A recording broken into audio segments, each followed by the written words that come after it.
В рамках реконструкции набережной, которая будет проводиться на набережной в городе Сухум, была утверждена концепция, в которой будет минимальное количество торговых павильонов, и особенно на пляже не будет установлено вообще ничего. Проект этот делался в районе 1 года.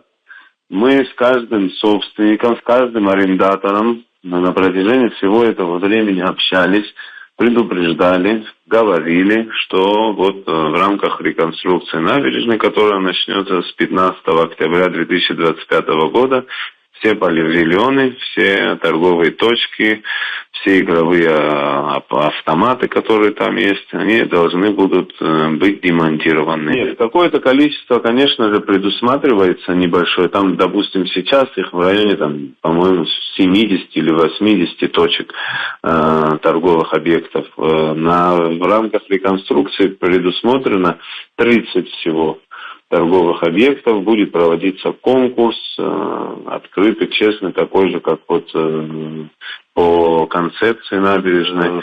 Все объекты, которые стоят на пляже, это все объекты, которые подлежат демонтажу. Там есть объекты, которые еще там при СССР были возведены, это кафе Эльбрус, там само Синее. Ну, там их ряд объектов, которые останутся, это уже в парковой зоне. Но все, что касается набережной и пляжа, там практически ничего не будет.